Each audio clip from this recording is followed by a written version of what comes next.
All right, let's just dive right into this. Did you know that the difference between a B and an A star in Cambridge Biology 9700 actually comes down to, well, one of the simplest molecules on Earth? Yep, water. Now, you might think you know water, right? You probably think it's just about listing off cohesion and heat capacity and calling it a day. But in this explainer, we're going to look at exactly what examiners are actively searching for in your answers and how you can actually secure those top band marks. So the tiny mistake costing you marks. Look, this is the cold, hard reality of Cambridge exams. The biggest error students make, it doesn't happen at the very end of some massive, complex essay. No, it happens in literally the first 5 seconds of reading the prompt. It's jumping straight into listing water's properties without even checking the biological context of the question. You see a question about water, and your brain just immediately regurgitates, high latent heat of vaporization. But if the question is asking about transport in the xylem, and you're rambling on about sweating, you've just lost marks before you even finished writing your first sentence. Knowing the biology simply isn't enough. You absolutely have to know how to apply it. And look, these principal examiner warnings aren't just my opinion. Missing units in calculations, failing to check terminology, and giving answers not specific to the context. These are pulled directly from the official Cambridge Principal Examiner reports. This is exactly where easy marks just vanish into thin air. Number 1, missing units. If you're calculating water potential or transpiration rates and you just leave off the units, the examiner literally cannot give you full credit. Number 2, terminology. Saying things like attraction instead of explicitly stating hydrogen bonding, huge mistake. And number 3, giving generic answers. If the stimulus gives you a specific plant in a specific environment, your answer absolutely has to anchor back to that exact scenario. No exceptions. Okay, Section 1, Why Standard Revision Fails. You know the drill. Top-performing students exhibit connected, conceptual understanding transferable to unfamiliar contexts. You've made the flashcards, right? You've highlighted the whole textbook. You've memorized water's heat capacity, but it's just not translating to an A star. Why? Because Cambridge is looking for this exact benchmark. The assessment framework prioritizes how you connect something like hydrogen bonding to a totally unfamiliar graph or some bizarre new experimental setup. It's not about what you know in a vacuum. It's about how your knowledge travels to completely new, unseen problems. So what is the examiner's hidden clue? Before I show you the exact clue that will completely change how you answer, we really need to build the framework that makes spotting it second nature. Let's look at the actual mechanism that unlocks those upper band marks. Section 2, the method mark strategy. Step 1, concept. Step 2, evidence/data. Step 3, scientific reasoning. Step 4, examiner wording. In advanced biology, marks are actually awarded for your thought process. It's kind of like a giant puzzle. Here is your 4-part, totally unbreakable framework to secure those method marks. Step 1, state the concept.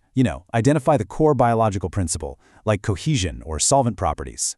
Step 2, pull evidence or data directly from the stimulus material. Do not ignore the graphs or tables. Step 3, apply scientific reasoning to connect that concept to the data. And Step 4, use examiner wording. This means using the precise, standardized terminology the syllabus demands. If you walk step by step through this exact framework, your response becomes virtually bulletproof. Key terminology. Always define core concepts like hydrogen bonding before applying them in extended responses. Speaking of that examiner wording, candidates consistently confuse key terms.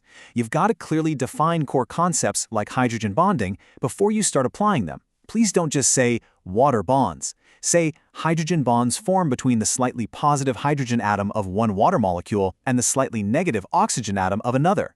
Laying that foundational definition proves to the examiner that your conceptual understanding is rock solid before you even launch into your analysis.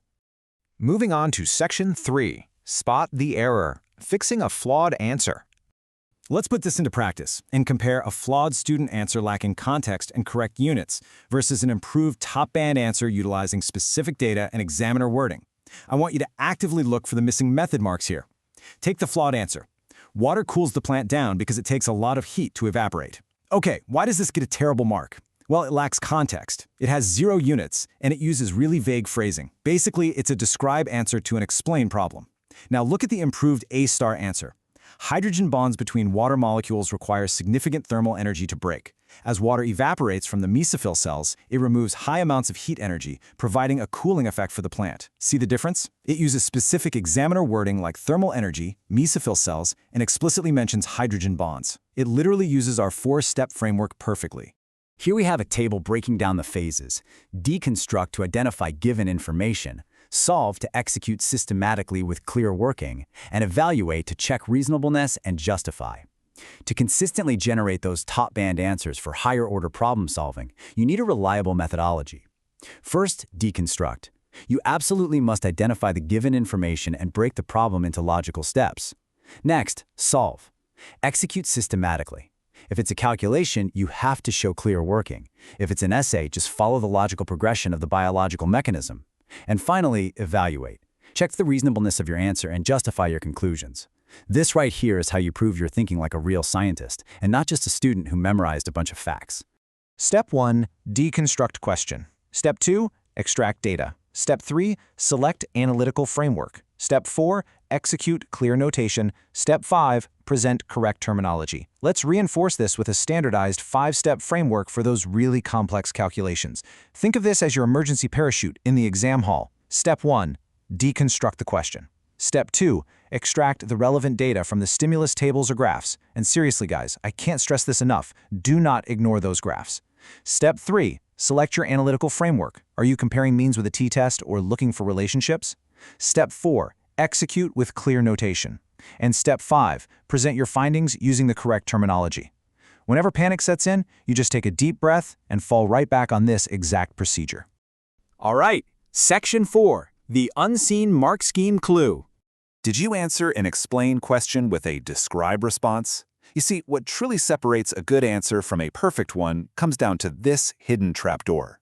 Ask yourself right now, did you answer an explain question with a describe response? You could honestly have the most beautiful, biologically accurate description of hydrogen bonding in the world, but if the command word was explain and you only described, your grade is automatically capped. No way around it. The mark scheme rigidly enforces these command words. Misinterpreting them will ruin your score, regardless of how good your biological knowledge is. You absolutely need to know the exact difference between explain, describe, evaluate, and calculate.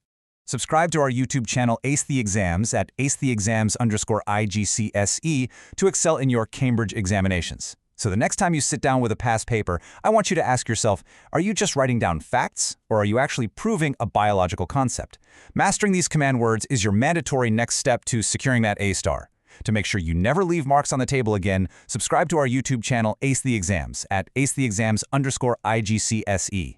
Our next explainer is going to decode these exact command words so you can walk into your biology exam with absolute, total confidence. I'll see you there.